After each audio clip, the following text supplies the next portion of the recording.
En manchette aujourd'hui, une première année fructueuse pour le Centre de congrès de Lévis, 1 million de dollars récoltés pour la Fondation du Cégep de la Pocatière et 30 000 dollars pour la CEF Rive-Sud.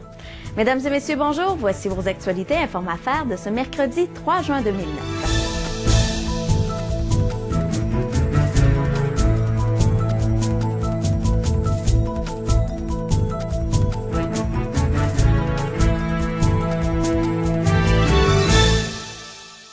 Près d'un an après son inauguration officielle, le Centre de congrès de Lévis trace un bilan positif de sa première année d'activité.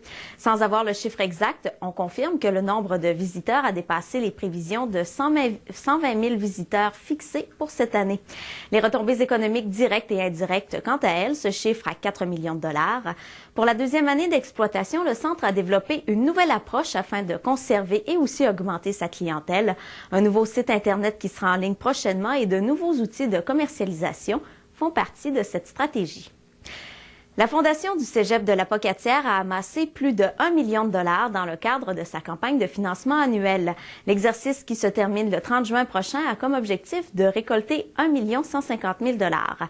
D'ailleurs, les membres de la Fondation estiment qu'ils pourront récolter le reste de l'argent d'ici la fin du mois. Depuis les débuts de l'organisme en 1988, la Fondation a versé près de 750 000 dollars en bourse d'accueil d'excellence, d'engagement et aussi d'entrepreneuriat dans divers projets étudiants. Et l'Association coopérative d'économie familiale Rive-Sud de Québec a reçu une aide financière de 30 000 dollars de Québec pour la mise en place d'un projet pour contrer les abus financiers dont sont victimes les aînés.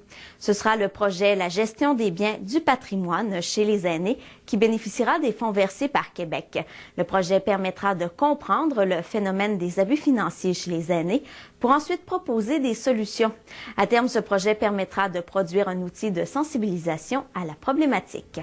Voilà, c'est ce qui complète vos actualités de ce 3 juin 2009. Bonne journée et à demain.